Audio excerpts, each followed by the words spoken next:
પ્રમાણમાં ધર્મ કર્મવાળો દાખલો કરવાના છીએ. ધર્મ અને કર્મવાળો દાખલો પેન્સિલ આ રહી. તો ચાલો કરીએ ધર્મ અને કર્મવાળો દાખલો. Welcome back to the will be topper. The will be ટોપરમાં તમારું સ્વાગત છે. આપણી ચેનલ ધ વિલ બી ટોપરની અંદર તમારું સ્વાગત છે. અને હજુ સુધી તમે ચેનલને સબસ્ક્રાઈબ નથી કરી તો કરી લેજો. ભવિષ્યમાં તમે ધોરણ 12ના કોમર્સના સ્ટુડન્ટ છો તો આપણી ચેનલ પર 12 કોમર્સ રિલેટેડ બધા વિડીયો મળી જવાના છે. એકાઉન્ટને લગતા એકાઉન્ટના બધા લેક્ચર, ઇકોનોમિક્સના બધા લેક્ચર, એસપીસીના લેક્ચર અને બીએ વિષયના લેક્ચર મળવાના છે. કોમર્સના લેક્ચર તમને મળી જશે અહીંથી જ. આ સાથે આપણે ધર્મ અને કર્મના મૂડી ધર્મ કર્મનો દાખલો કરીએ. ધર્મ અને કર્મનો દાખલો. ધર્મ અને કર્મના પ્રમાણમાં એક ભાગીદારી પેઢીના અહીંયા આપ્યું છે નામ ધર્મ અને કર્મ મૂડીના પ્રમાણમાં. મૂડીનું જે પ્રમાણ છે, મૂડી આપી છે, મૂડી આ રહી, મૂડી ખાતાની જમા બાજુ મૂડી આપી છે, તેના પ્રમાણમાં વેચે છે. મૂડીના પ્રમાણમાં એક ભાગીદારી પેઢીના નફા નુકસાન વેચતા ભાગીદારો. મૂડીના પ્રમાણની અંદર નફો નુકસાન વેચે એ ભાગીદાર છે એમ કહેવા માંગે છે. પછી કીધું નીચેની માહિતી પરથી વાર્ષિક હિસાબો તૈયાર કરવાના. નીચે માહિતી આપી કઈ તો ઉધાર બાજુની ઉધાર બાકી અને જમા બાકી બે બાજુ આપી છે. આ પત્રક સ્વરૂપનું નથી પણ તો ખાતા સ્વરૂપનું છે. તો અહીંયા ઉધાર બાકીઓ ઉપાડ આપ્યું છે. ધર્મ અને કર્મનો ઉપાડ આપ્યો છે. શરૂઆતનો સ્ટોક આપ્યો છે. ખરીદી આપી છે. માલ પરત જમા આપ્યું છે. લેણું આપ્યું છે. પગાર આપ્યો છે. યંત્રો આપ્યા છે. યંત્ર પર ઘસારો તો આ બે પ્લસ થઈ જાય, અહીંથી આમ પ્લસ. પછી મકાન આપ્યું છે. મકાન મજૂરી વીમા પ્રીમિયમ આપ્યું છે. પછી આપેલ વટાવ આપ્યો છે. પછી કીધું લોન પર વ્યાજ આપ્યું છે. ફર્નિચર આપ્યું છે. સ્ટેશનરી ખર્ચ, સ્ટેશનરીની અંદર થતો ખર્ચ આપ્યો છે. જાહેરાત ખર્ચ આપ્યો છે. બે ખર્ચ આપ્યા છે. રોકડ સિલક આપી છે. મિલકત છે. ચાલુ ખાતું આપ્યું છે ધર્મનું. અને પછી આપણે જમા બાજુનું જોઈ લઈએ. જમા બાજુ શું છે તો કે મૂડી ખાતા આપ્યા છે. મૂડી આપી છે. જમા પછી આપી છે. વેચાણ આપ્યું છે. વેચાણમાંથી વેચાણ પરત બાદ માલ પરત ઉધાર એટલે ખરીદ પરત થાય. જમા હોય એ ખરીદ પરત જમા હોય તો એ માલ પરત ઉધાર એટલે ખરીદ પરત. પછી દેવું મજૂરીના બાકી દેવા. જ્યારે પૂછવું હોય માલ પરત ઉધાર શું થાય તો એ એમસીક્યુ વીએસક્યુની અંદર અલગ આવે છે. તો એ જ જોઈ લેજો તમે. આપણા લેક્ચરમાં જશે બીજા લેક્ચરની અંદર. દેવું લેણું છે. દેવું આપ્યું છે આપણે. લેણું આપ્યું ને દેવું આપણે લેણું દેવાના હોય એને દેવું કહેવાય આપણે. મજૂરીના બાકી દેવા છે. પછી ધર્મની લોન આપી છે. પછી મળેલ વટાવ આપ્યો છે. બેંક ઓડી ટૂંકા ગાળાની લોન, ટૂંકા ગાળાનું ધિરાણ, બેંક ઓડી મૂડી દેવા બાજુ આવશે. ચાલુ ખાતું કર્મનું આપ્યું છે. ચાલુ ખાતું બનાવવાનું છે. અને મૂડી ખાતા નથી બનાવવાના. આમાં એક જ ખાતું બનાવવાનું. વાર્ષિક હિસાબમાં જ્યારે ચાલુ ખાતું આપ્યું હોય ત્યારે ચાલુ ખાતું બનાવવાનું. જો ખાલી ચાલુ ખાતા ન આપ્યા હોય તો મૂડી ખાતું બનાવવાનું હોય છે. પછી હવાલા આપેલા છે આપણે. હવે હવાલા વાંચીએ આપણે. હવાલાની વાત કરીએ તો હવાલા નંબર 1 આપ્યો છે. 21,000 છે રૂપિયા આખર સ્ટોક છે. આખર સ્ટોકની કિંમત રૂપિયા 21,000 છે. જેમાં સ્ટેશનરી સ્ટોક છે 2,000 સમાયેલ છે. તો એમાંથી આખર સ્ટોક 21,000 છે ને એમાંથી 2,000 બાદ કરી નાખવાના. સ્ટેશનરી ખર્ચ સાથે જોડાયેલો છે. તો એમાં 1 કરી નાખશું આપણે સ્ટેશનરી. અહીંયા 1 કરી નાખીએ. જો અહીંયા 1 અગાઉથી ચેક કરેલો હતો આગળ. પછી કીધું કે જેમાં સ્ટેશનરી સ્ટોક 1 કર્યો પછી આખર સ્ટોક આપને આપ્યો. આમાં આખર સ્ટોકનું ક્યાંય ન હોય એટલે આખર સ્ટોક નથી. ત્યારબાદ કીધું યંત્રો પર ઘસારાનો છે દર છે વધારીને કેટલો કરવાનો? દર વધારીને 10% કરવાનો છે. યંત્ર પર ઘસારાનો દર કેટલો કરવાનો? વધારો કરીને 10%. યંત્ર ઘસારો છે એનો દર, યંત્ર ઘસારો એના પર બીજો હવાલો 10% રાખવાનો છે. પછી ત્રીજો હવાલો કે 1,000નું ઉધાર વેચાણ ભૂલથી ખરીદ પરત નોંધમાં નોંધાયું છે. કે 1,000નું જે ઉધાર વેચાણ છે ભૂલથી કેમાં તો કે ખરીદ પરત નોંધમાં નોંધાઈ ગયું. 1,000નું આપણે ઉધાર વેચાણ કર્યું હતું પણ એ ક્યાં નોંધાણું? તો કે અહીંથી આટલો હવાલો અલગ પડી જાય કે ખરીદ પરતની અંદર ખરીદ પરતમાં નોંધાઈ ગયું. તો આપણે વેચાણ કરી દીધું પણ એ ખરીદીની અંદર ખરીદ પરત થઈ ગયું.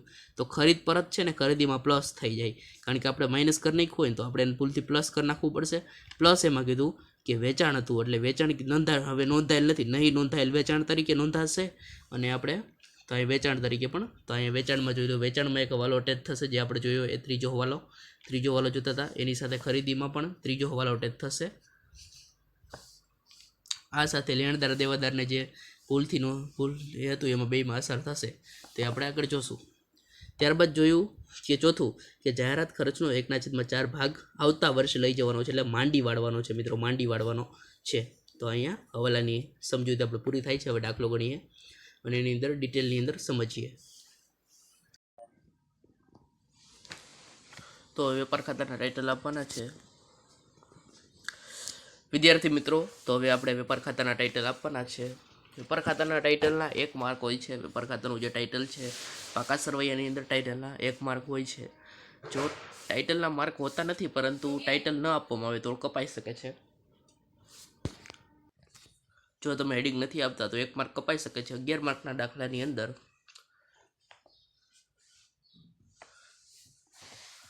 11 માર્કનો દાખલો છે, એમાં 11 માર્કના દાખલામાં 1 માર્ક હેડિંગનો કપાઈ શકે છે.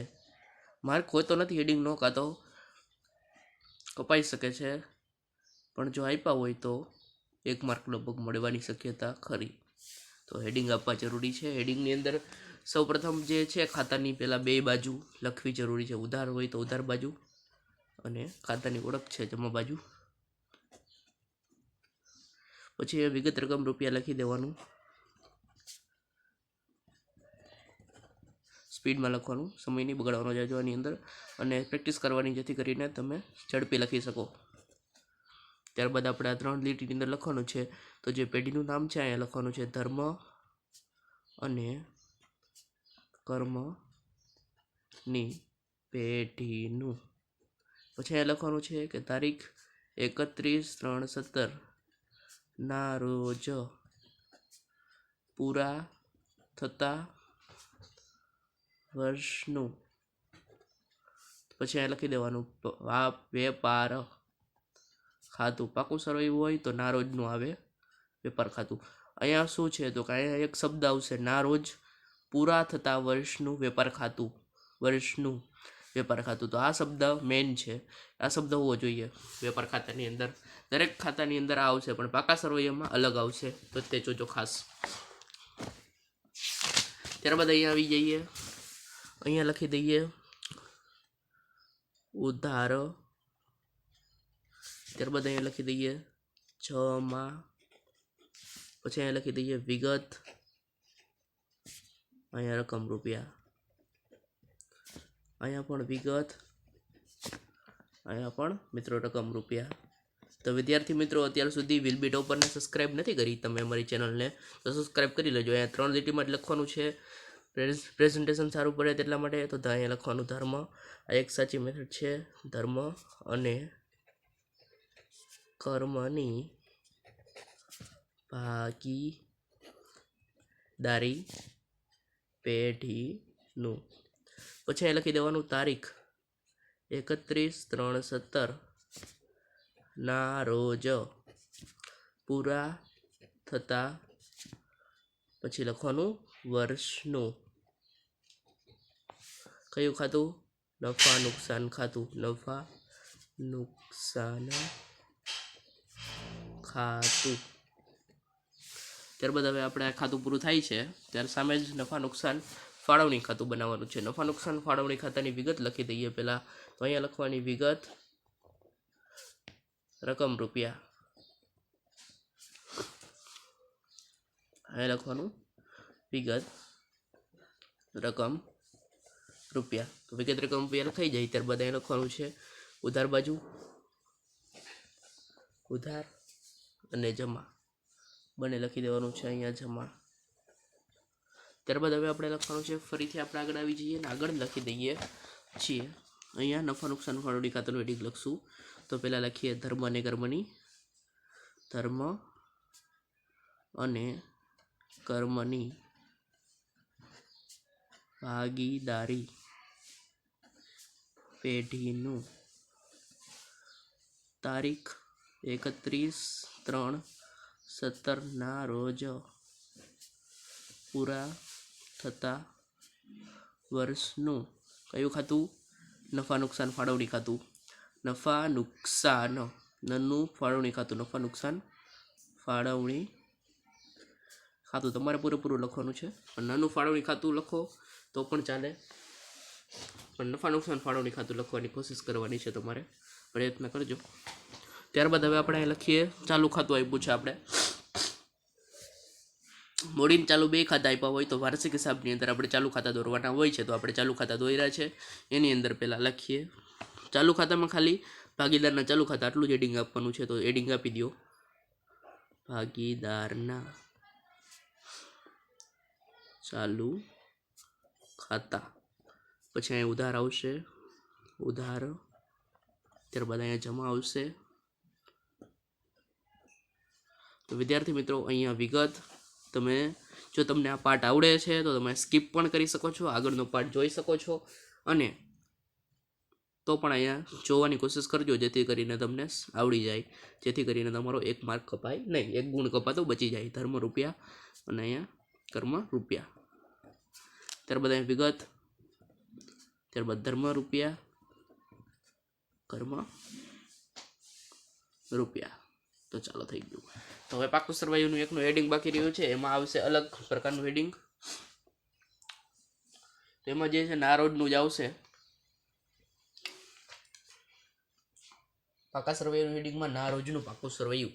આપણે આમાં જે લખ્યું છે દરેકમાં જે શબ્દ મેં કીધો એમ જ દરેકમાં શબ્દ ધ્યાન રાખજો કે નારોજ પૂરા થતા વર્ષનો આવશે. પૂરા થતા વર્ષનું થોડોક અંડરલાઇનમાં થોડીક મિસ્ટેક થઈ રહી છે, પણ છતાંય આ વખતે પરફેક્ટ કરવાની કોશિશ કરી. અંડરલાઇન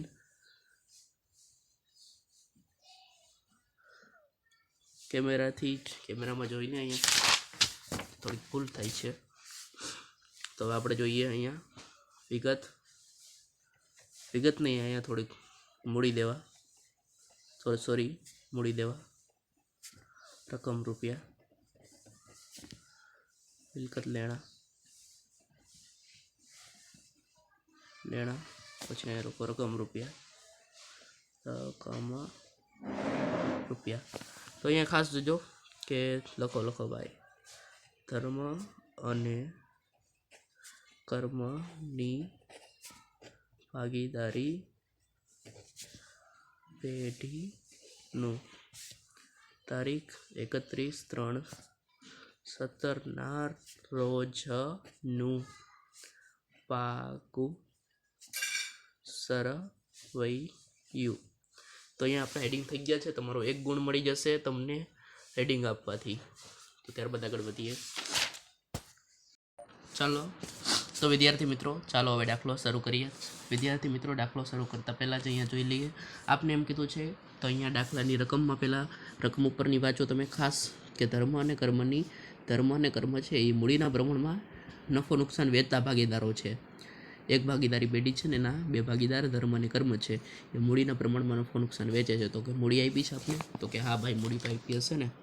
તો મૂડી આપણે જે છે ધર્મ અને કર્મની મૂડી એ પહેલાં જોઈ લેવાની. તમને દેખાય છે મિત્રો, થોડુંક બ્લર જેવું તમને દેખાઈ રહ્યું છે પણ થોડા ઓકે વિદ્યાર્થી મિત્રો હવે તમને સારી રીતે દેખાય છે. ધર્મ અને કર્મની મૂડી આપી છે.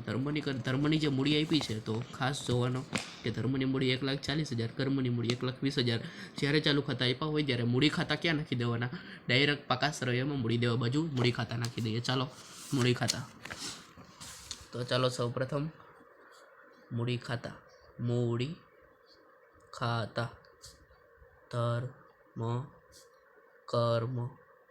ધર્મના 1,40,000 મેં તમને દેખાડ્યા એમ જ 1,40,000, ત્યારબાદ 1,20,000. બંનેમાં આંકડાની ભૂલ ન થાય, એક પણ મીંડું ઓછું વધઘટ ન થાય તે ખાસ ધ્યાન રાખવાની. નકર પાકા સરવૈયો ટેલી આપણા પાકા સરવૈયાનું જે સરવાળો પાકા સરવૈયું છે એ ટેલી નહીં થાય, પરિણામ નહીં મળે. ઓકે તો ચાલો જોઈએ 1,40,000 ના 1,20,000નો સરવાળો કરીએ. તો 1,40,000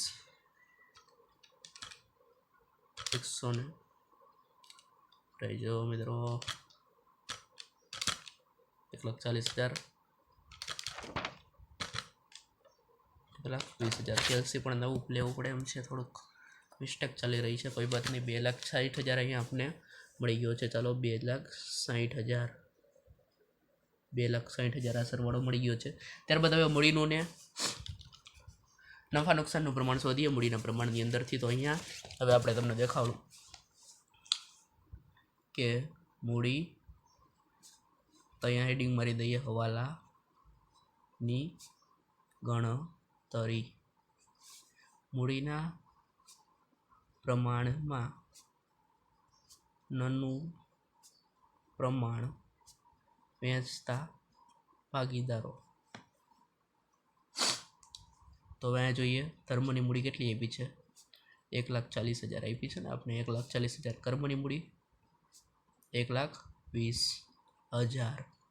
તો આ છે આ 3 મીંડા, આ 3 મીંડા ગયા, આ મીંડું ગયું, આ મીંડું ગયું. ઓકે ચાલો હવે 14 ને 12 વધ્યા છે તો કેટલા 12, તો 6 7 દુ 14 અને 6 દુ 12, તો 2 2 ગયા. તો હવે 7 ને 6 નહીં ઉડે, 6 3 દુ 6 થાય તો હવે નહીં ઉડે, 7 ઉડે જ નહીં, 6 ન ઉડે. તો 7/6 મને અહીંયા મળી રહ્યો છે. શું આ પ્રમાણ? 7/6 ના પ્રમાણમાં ધર્મ અને કર્મનું જે મૂડીનું પ્રમાણ છે 7/6 છે. તો ચાલો હવે આપણે ગાઈડમાં થોડુંક જોઈ લઈએ, તમને બતાવી દઈએ.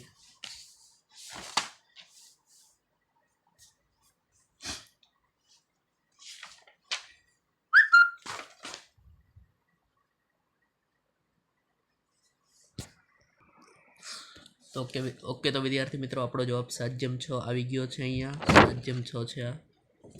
તો રેડી, આપણે હવાલાની ગણતરી, તમે આ સ્ક્રીનશોટ લેવો હોય તો લઈ લેજો હવાલાની ગણતરીની. તો વિદ્યાર્થી મિત્રો તમે હવાલાની ગણતરીની, મૂડીના પ્રમાણની ગણતરીની સ્ક્રીનશોટ લેવો હોય તો લઈ લેજો, તમે પ્રેક્ટિસ કરજો તો આવડી જશે તમને પણ. તો અહીંયા હવે આપણે દાખલાની આગળ શરૂઆત કરીએ. આપણે મૂડી નાખી દીધી છે, તો પાકો સરવૈયો ગણતા હોય ત્યારે સીધું જ આમ પેજ રાખવાનું, ડાયરેક્ટ આમ પેજ ફેરવી દેવાનું. શરૂઆતનો સ્ટોક આવ્યો છે. અહીંયા આપને જે વિગત મળી છે, ઉપાડ દેખાઈ રહ્યો છે. ઉપાડ પર કોઈ હવાલો નથી, તો ઉપાડ ચાલુ ખાતાની ઉધાર બાજુ અથવા મૂડી ખાતાની ઉધાર બાજુ. તો બેમાંથી એક ખાતું આપ્યું હોય તો એની ઉધાર બાજુ લખવાનું. ઉપાડ વિગતની અંદર ઉપાડ કેટલો આપ્યો છે, તો ઉપાડ કીધું છે 7500 અને 5000, 7500 7500 5000 બે ઉપાડ આપી દીધો છે. ત્યારબાદ શરૂઆતનો સ્ટોક જોઈ શકો તમે, શરૂઆતનો સ્ટોક આપ્યો છે. શરૂનો સ્ટોક વેપાર ખાતે ઉધાર બાજુ. અહીંયા શરૂઆતનો સ્ટોક જે આપ્યો છે કેટલા 15000. દાખલાની અંદર રકમ તમે ખોલીને બેઠ જાઓ, પણ છતાંય હું તમને દેખાડવાની કોશિશ કરીશ કે ખરીદી કેટલી આપી છે. ખરીદી આપણે આપી છે, શરૂઆતનો સ્ટોક જે હતો એ 15000 હતો. ત્યારબાદ ખરીદી હતી 8000 હતી. ખરીદી કેટલા 8000, ખરીદી 8000 નહીં, સોરી 80000, ખરીદી 80000. તો અહીંયા આવશે. ત્યારબાદ હવે ખરીદી 80000. દાખલામાં તમને હું બે સાઈડ દેખાડી રહ્યો છું, દાખલો થોડોક લાંબો થઈ શકે છે, પણ છતાંય કોશિશ કરીએ. માલ પરત ઉધાર છે. ખરીદી વેચાણ, ખરીદીની સામેની બાજુ જમા બાજુ જ જોવાનું હોય. ખરીદી ઉધાર તો ખરીદ પરત જમા, એ રીતે આપણે જોઈએ. તો અહીંયા 26,000 રૂપિયા છે ખરીદ પરત છે. બાદ કરી દઈએ ચાલો. ખરીદ પરત કેટલા રૂપિયા કીધા છે, સામે છે 2000 રૂપિયા. ચાલો 2000 રૂપિયા, આ 2000. 80000માંથી હવે આપણે 2000 બાદ કરી દેતા હોઈએ. 80 માઇનસ 2 રેડી 78000. અહીંયા આપણે જ લખી દેવાનું છે 78000. ત્યારબાદ હવે આગળ જોઈએ તો શું આપ્યું છે આપણે ખરીદી, અને એની અંદર હવાલો ખરીદીમાં ત્રીજો હવાલો. તો ખરીદીમાં એમ કીધું કે 1000નું ઉધાર વેચાણ, 1000નું આપણે ઉધાર વેચાણ કર્યું હતું ને એ ખરીદ પરત થઈ ગયું, ખરીદ પરતમાં આવી ગયું. તો આપણે શું કરવાનું ખબર છે, ભૂલથી નોંધેલ ખરીદ પરત કેટલું થયું ખબર છે, આપણે કીધું કે 1000, તો આપણે 1000 પ્લસ કરી દઈએ. તો અહીંયા આવી જાય 79,000. શું કર્યું હતું, ઉધાર હતું ને, તો ઉધાર ખરીદ પરતની અંદર આપણે જોઈએ તો અહીંયા 79,000 આવી જશે. લેણદારમાં પણ આપણે એક પ્લસ કરી શકીએ એવું મને લાગી રહ્યું છે. આપણે જમા બાજુ હોય લેણદાર આપણા જે દેવું હોય દેવાના, એમાં ત્રીજો હવાલો. તો ચાલો વિદ્યાર્થી મિત્રો, હવે આપણે હવાલો મેં તમને વાંચીને સંભળાવ્યો કે લેણદાર કેટલાના આપ્યા છે. તો તમે જોજો, રકમ તમે ખોલીને બેસજો, તો એમાં લેણદાર છે, લેણદાર દેવું કરીને લેણદાર કૌંસમાં અહીંયા શું આપ્યું છે, દેવું આપ્યું છે. તો દેવું જોવો ને તો દેવું તમને ખબર પડે કે દેવું આપ્યું છે 79,000 79,000. તો આ દેવું છે તમારું. તો દેવાની અંદર કીધું કે ભાઈ ભૂલથી નોંધેલ ખરીદ પરત. તો 1000નું દેવું આપણે વધારી દીધું, 80,000 દેવાના થઈ ગયા આપણે. ત્યારબાદ હવે ત્રીજો હવાલો, અહીંયા એન્ટ્રી પૂરી થઈ ગઈ, 2 જગ્યાએ એન્ટ્રી આપી. હવે વેચાણ કે શું કર્યું આપણે, ઉધાર વેચાણ કર્યું હતું, ઉધાર વેચ્યું હતું, પણ એ શું થઈ ગયું, ખરીદ પરતમાં વહી ગયું, એટલે ઉધારમાં તો નોંધવા રહી ગયું. તો આપણે કહેવાનું વેચાણ છે ને, વેચાણમાં ભૂલ થઈ ગઈ. શું થયું, તો હવાલાની આપણે ડીપની અંદર અહીંયા વેચાણ લખીએ પહેલાં. તો ચાલો વેચાણ આવી ગયું. તો વેચાણ આવ્યું છે ને, વેચાણ કેટલાનું છે, તો વેચાણ તમે જુઓ તો વેચાણ તમને ખબર પડે કે 1,20,000નું છે. તો વેચાણ લખો અહીંયા 1,20,000. તો ચાલો વિદ્યાર્થી મિત્રો 1,20,000 લખી દીધા છે આપણે. ત્યારબાદ આપણે કીધું છે કે માલ પરત જમા, વેચાણ જમા, તો વેચાણ પરત ઉધાર બાજુએ જે માલ પરત જમા આપ્યું છે ને, તો એ જોવાનું છે તમારે. તો એ જોવો ને તો તમને ખબર પડે એ કેટલું આપ્યું છે. તો જો કેમેરાની અંદર દેખાઈ રહ્યું છે 3,000 આપ્યું છે આપણે, 3,000. તો 3,000 છે, તો માઇનસ વેચાણ પરત કેટલા હજાર, 3,000. તો 1,20,000માંથી 3,000 બાદ કરો એટલે આપણે જોઈએ કે 17, 18 ને 19, 1,17,000 આવશે.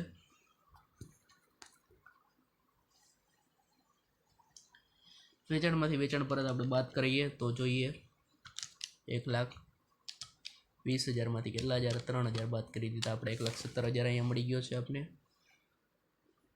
1,17,000. તો અહીંયા અલ્પવિરામ કરી દેવાનો, અહીંયા અલ્પવિરામ, 17,000 ને 2 અલ્પવિરામ આવી જશે તમારે. ત્યારબાદ હવે આપણે કરીએ શરૂઆત કે જે માલ પરત કરી નાખ્યું છે. હવે હવાલા નંબર 3માં કીધું કે 1,000નું ઉધાર વેચાણ હતું ને, ઉધાર વેચાણ આપણે વેચાણ કર્યું હતું ઉધાર, એ આમાં નોંધવાનું કોઈ પણ એ ખરીદ પરત તરીકે નોંધ્યું.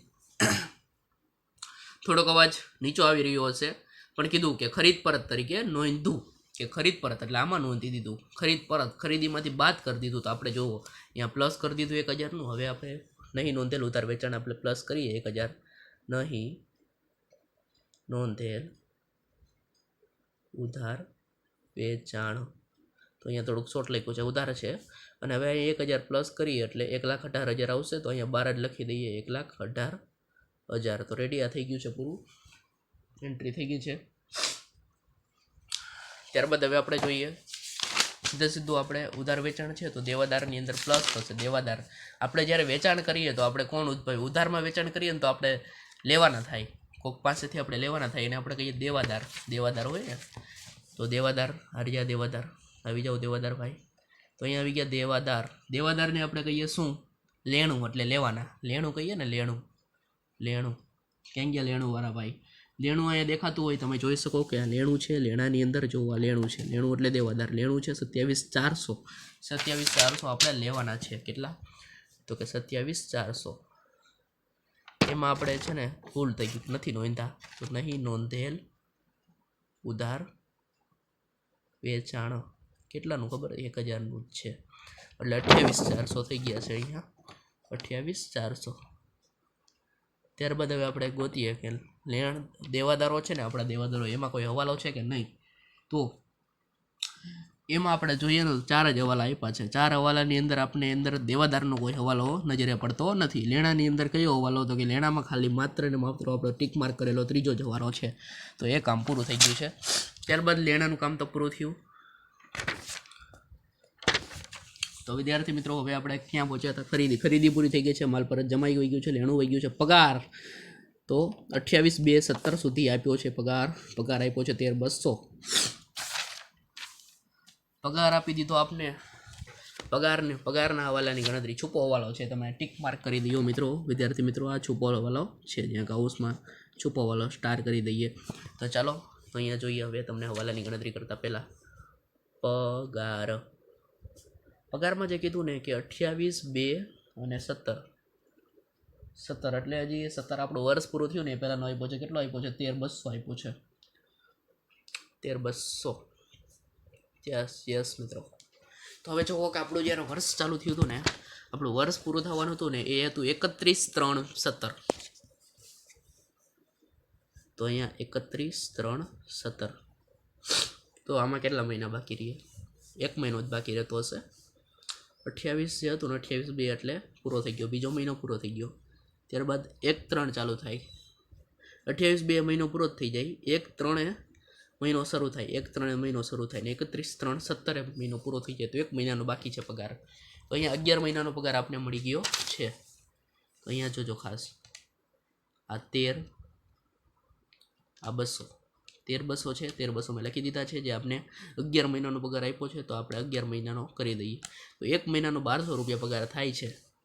જો અહીંયા તમને ગણતરી કરાવું કે 13,200 11 મંથનો પગાર છે એને ભાગ્યા 11 કરો એટલે તમને મળી જાય 1 મંથનો જે 1200 રૂપિયા પગાર છે. તો 1 મહિનાનો આપણે ચૂકવવાનો બાકી રહી ગયો જે 31/3/17 મહિનાનો જે 1/3/4 મહિનો ચાલુ થયો હતો ત્યારે કર્મચારીને પગાર ચૂકવવો પડે.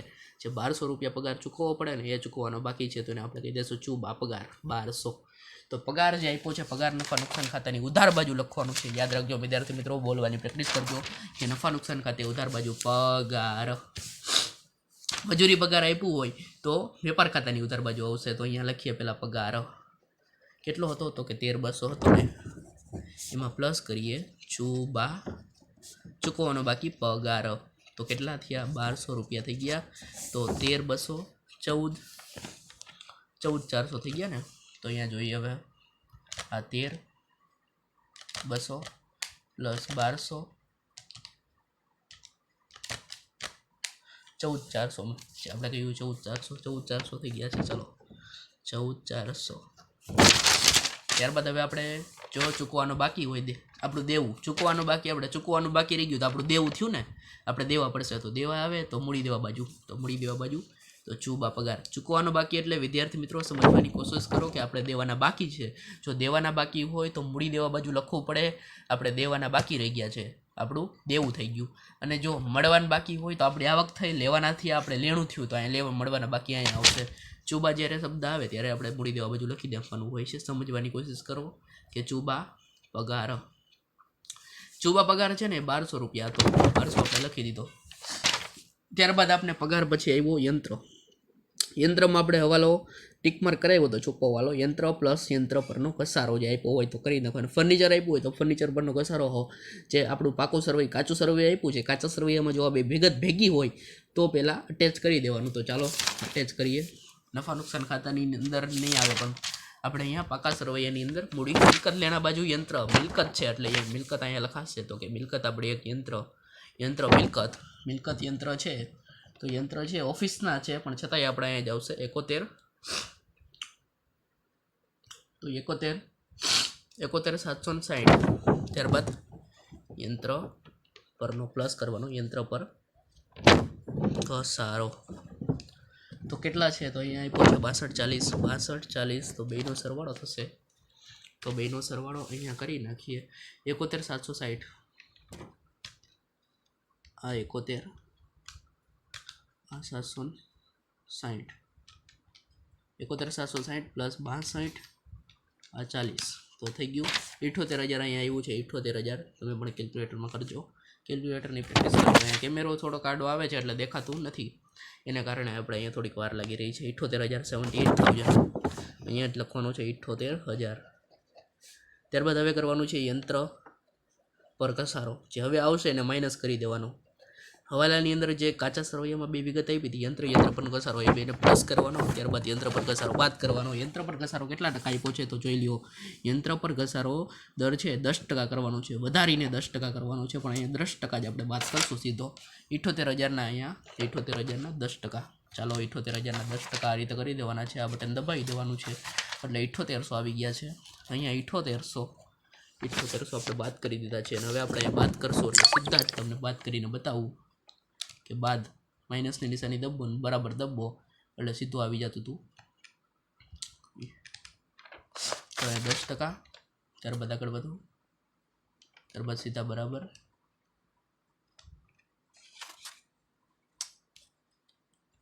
કોઈ બાત નહીં. 78,000ના 10% એટલે 7800 આવશે ને બાદ કરો એટલે 70,200 આવશે. તો ચાલો હવે લખી દો 70,200.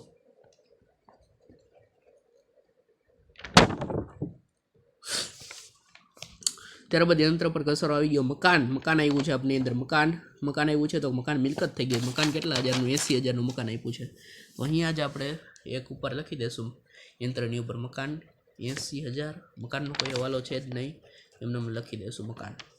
ત્યારબાદ મજૂરી આપી છે, તો કે મજૂરી આવશે વેપાર ખાતાની ઉધાર બાજુ. યાદ રાખજો મિત્રો, જે ફોર્મેટ છે પાકા સર્વે એનું એ ફોર્મેટ જોઈ લેજો. વેપાર ખાતાનું ફોર્મેટમાં મજૂરી આવે છે તો મજૂરી લખી દઈએ, મજૂરી ઉધાર બાજુ. મજૂરી કેટલી છે? તો કે મજૂરી કીધી છે 1600 રૂપિયા. મજૂરી 1600 રૂપિયા છે. વીમા પ્રીમિયમ, વીમાનું એક પ્રીમિયમ આપ્યું છે ને આપેલ વટાવ આપ્યો છે.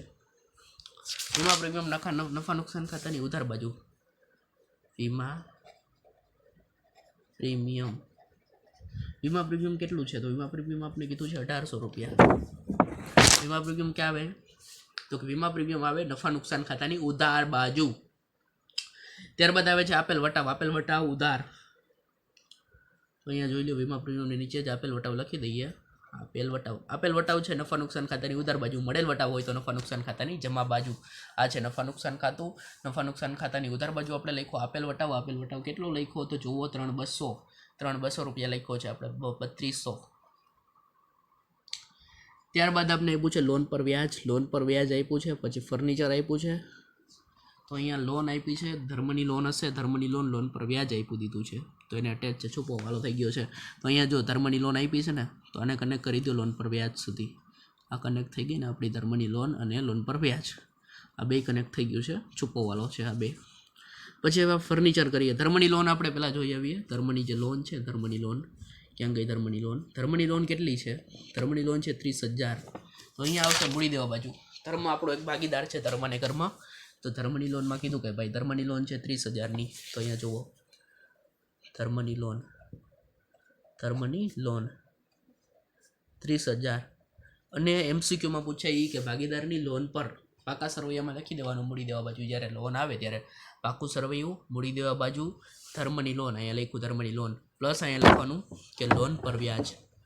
લોન પર વ્યાજ કે MCQ પૂછાતું હોય છે કે ભાગીદારની ધીરેલી લોન, એટલે આપેલી લોન પર ભાગીદારે આપેલી લોન છે એના પર કેટલું પેઢીએ કેટલું વ્યાજ ચૂકવવું પડે?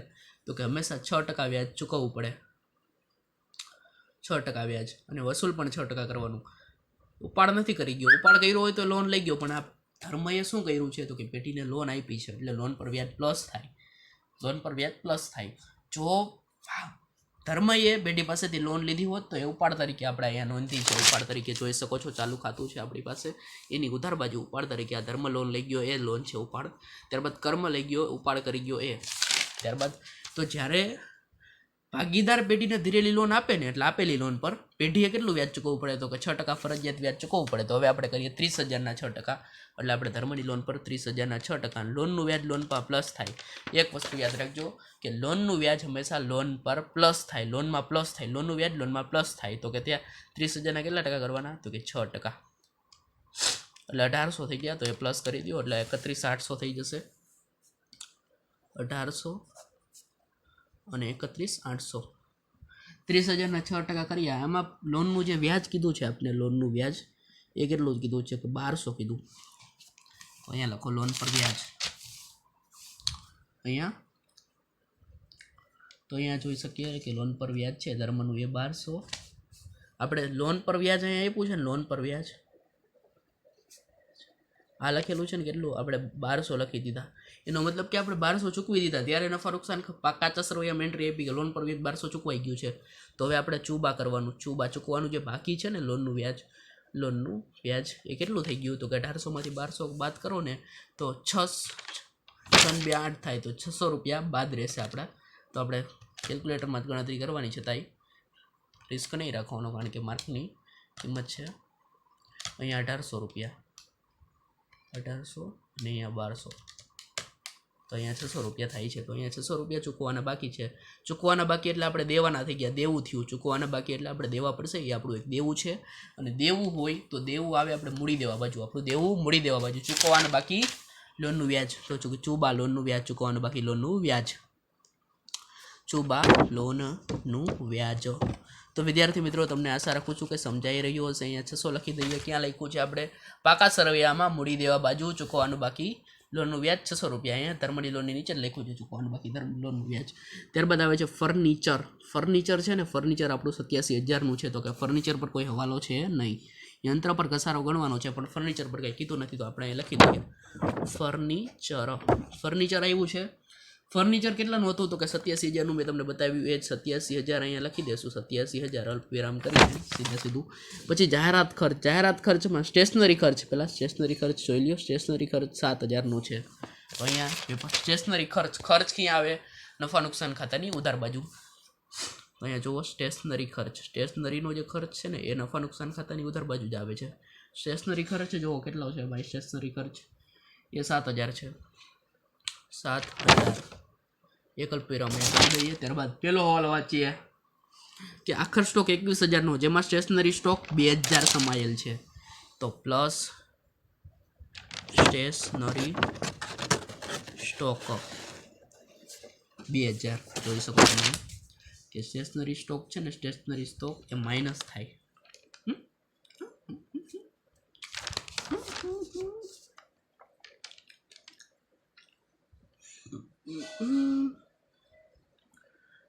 ચલતા હો સ્ટેશનરી સ્ટોક કઈ બાજુ જાય? સવાલ અગત્યનો છે. તો વિદ્યાર્થી મિત્રો અહીંયા થોડીક એક જ ભૂલ છે, તો એક ભૂલ જોઈ લેજો તમે ખાસ. એક ભૂલ છે તે આપણે ચેક કરી દઈએ. માઇનસ આવશે. સ્ટેશનરી ખર્ચ આપ્યો હોય તો એમાંથી સ્ટેશનરી સ્ટોક છે ને આપણે બાદ કરી દેવાનો. સ્ટેશનરી ખર્ચમાંથી સ્ટેશનરી સ્ટોક હંમેશા બાદ કરવાનો. 7,000માંથી આપણો 2,000નો સ્ટેશનરી સ્ટોક બાદ કરીએ એટલે કેટલા આવે તો કે 5,000 આવે. 5,000 આપણે આવી ગયા છે સ્ટેશનરી સ્ટોક. તો વિદ્યાર્થી મિત્રો, તો આપણો સ્ટેશનરી સ્ટોક હતો ને આખા સ્ટોકમાં સમાયેલો હતો. સ્ટોક એટલે આપણી મિલકત. સ્ટોક મિલકત લેણા બાજુ આવે. દરેક પ્રકારના સ્ટોક મિલકત લેણા બાજુ આવે. શરૂનો સ્ટોક છે એ વેપાર ખાતાની ઉધાર બાજુ આવે. ત્યારબાદ આપણે જોઈએ કે દરેક પ્રકારના સ્ટોક ક્યાં આવે? મિલકત લેણા બાજુ. તો આપણે લખી દેવાનું કે શું લખવાનું ખબર છે મિત્રો? તો અહીંયા શરૂઆતનો સ્ટોક નથી અહીંયા આવતો, મિલકત લેણા બાજુ. મિલકત લેણા બાજુ જે પાકો સરવૈયું છે મિલકત લેણા એના બાજુ, તો અહીંયા આવશે મિલકત લેણા એટલે આપણી ઉધાર બાજુ. આ ઉધાર બાજુ થાય. ઓકે, તો અહીંયા લખવાનું સ્ટેશનરી સ્ટોક. મિલકતની બાકી ઉધાર હોય, સ્ટેશનરી સ્ટોક લખો. તો સ્ટોક 2,000. ત્યારબાદ આખર સ્ટોકમાં સમાયેલો હતો ને એટલે આખર સ્ટોક 21,000નો હતો. આખર સ્ટોક 21,000.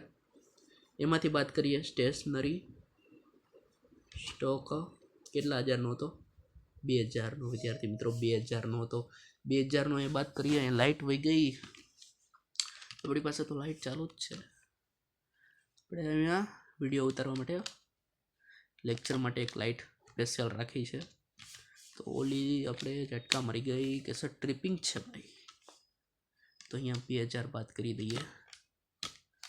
19,000 રૂપિયા છે. 19,000. ઓકે, 19,000 જે આપણો આખર સ્ટોક મળ્યો છે. આખર સ્ટોકની 2 એન્ટ્રી થાય, મિલકત લેણા બાજુ અને વેપાર ખાતાની જમા બાજુ. તો 2 એન્ટ્રી યાદ રાખજો વિદ્યાર્થી મિત્રો. તો પાકું સરવૈયું અહીંયા આખર સ્ટોક આપ્યો છે. આખર સ્ટોકની એક એન્ટ્રી અહીંયા લખો. આખર સ્ટોક મિલકત લેણા બાજુ લખ્યું છે મેં પાકા સરવૈયામાં. આખર સ્ટોક કેટલા હજાર? 19,000. અને બીજી એન્ટ્રી આપણે આખર સ્ટોકમાં આપી દઈએ. પહેલો હવાલો આપણે ક્લિયર થઈ ગયો. વેપાર ખાતું જે આવશે આપણું એની જમા બાજુ નાખવાની. આ વેપાર ખાતું આ રહ્યું, એની કઈ બાજુ નાખવાની? આ જમા બાજુ. જમા બાજુ અહીંયા લખો. ગરમી થોડીક થઈ રહી છે પણ લેક્ચર ચાલુ રાખીશું આપણે. આખર સ્ટોક 19,000. તો આપણે 2 થઈ ગયું છે. હવે આપણે જોઈએ કે આખર સ્ટોક આ રહ્યો. આખર માલનો સ્ટોક 19,000 આપ્યો છે. પણ અહીંયા પણ આપ્યું છે. ઓકે, આ તો આપણે જોઈ રહ્યા છીએ. સોરી ગાઈઝ, સોરી વિદ્યાર્થી મિત્રો. આખર સ્ટોક. ત્યારબાદ આપણે ક્યાં પહોંચ્યા હતા? તો કે અહીંયા આપણે આપ્યું હતું કે જાહેરાત ખર્ચ બાકી રહી ગયું. સ્ટેશનરી ખર્ચનો હવાલો આપણે જોયો હતો. આ હવાલો આપણે સોલ્વ કરી દીધો ને, તો હવાલો તમને થોડીક ફરીથી એક વખત સમજાવી દઉં. સ્ટેશનરીનું ક્યાં ગયું? આખર સ્ટોક 21,000 રૂપિયા છે, જેમાં સ્ટેશનરી સ્ટોક 2,000 છે.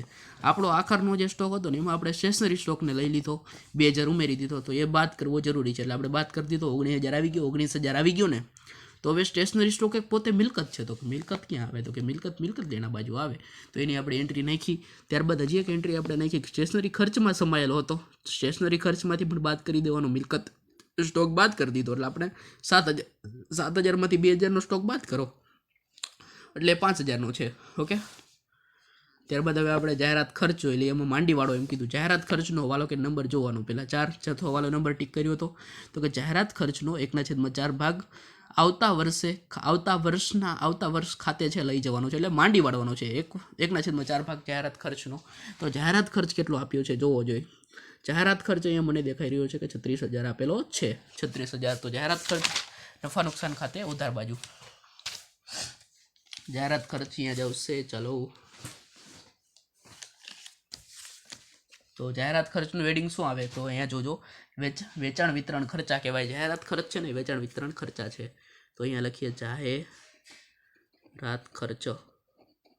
જાહેરાત ખર્ચના કેટલા કીધા તો કે જાહેરાત ખર્ચ છે ને 36,000 છે. 36,000 આપ્યું છે અહીંયા. યસ મિત્રો, અહીંયા 36,000 જ આપેલો છે. તો જુઓ 36,000. અહીંયા થોડીક લાઇટ તમને બ્લર જેવું દેખાતું લાગે છે. તો ચાલો, જાહેરાત ખર્ચ 36,000 છે. કેટલા? 36,000 ના 1/4. આ 36,000 ભાંગા કરો જોઈએ, ગુણ્યા કરવાના તમારે 1/4. 1/4 કરવાના છે તમારે ગુણ્યા કરીને 9,000 આવશે. તો હવે 9,000 અહીંયા લખી દઈએ માઇનસ અગાઉથી લખવાનું માંડી વાળેલો. કેટલા હજાર? 9,000. તો હવે અહીંયા આવી જાઓ, બાદની નિશાની કરો, બાદ માઇનસ બરાબર 36 માઇનસ 9 કરશો એટલે 9,000 બાદ કરી દો તો આપને વધે 27,000. તો અહીંયા રહ્યો 27,000. તો માંડી વાળેલની બીજી અસર આવતી હશે, હવાલાની 2 અસર હોય. હંમેશા હવાલાની કેટલી અસર હોય વિદ્યાર્થી મિત્રો? 2 અસર. અને છુપા હવાલાની પણ 2 અસર હોય છે જ. ઓકે, ચાલો. જાહેરાત ખર્ચ આ રહ્યું, અગાઉથી ચૂકવેલ જાહેરાત ખર્ચ આવી ગયું. ત્યારબાદ હવે એક અસર આવશે આપણી. અચ્છા, જો અગાઉથી માંડી વાળો તો જાહેરાત ખર્ચ એટલે અગાઉથી, જો આ શું છે અગાઉથી માંડી વાળેલ જાહેરાત ખર્ચ એટલે આપણે અગાઉ ચૂકવી દીધો જાહેરાત ખર્ચ, તો એને માંડી વાળ્યો છે ને, તો એ આપણે અગાઉ ચૂકવી દીધો. અગાઉ ચૂકવીએ તો આપણું લેણું થાય ને, આપણે લેવા પડે. અગાઉ આપણે આપી દીધા ફરીથી દેવું નહીં, તો આપણું લેણું છે, આપણે લેવાના થાય ને, તો એ લેણું છે. મિલકત લેણા બાજુ આવશે અગાઉથી. અગાઉથી જ્યારે શબ્દ આવે ને, અગાઉથી ચૂકવેલ, અગાઉથી માંડી વાળેલ અથવા ચૂકવેલ, તો એને આપણે આપણું લેણું કહી દઈએ. આપણે દઈ દીધા છે તો હવે ફરીથી આપવાના નથી, એટલા માટે આપણું લેણું છે, તો લેણું આવશે મિલકત લેણા બાજુ. અહીંયા લખીએ અગાઉથી માંડી વાળેલ જાહેરાત ખર્ચ. અગાઉથી માંડી વાળેલ જાહેરાત ખર્ચ 9,000 રૂપિયા. ચાલો વિદ્યાર્થી મિત્રો, 9,000 રૂપિયા.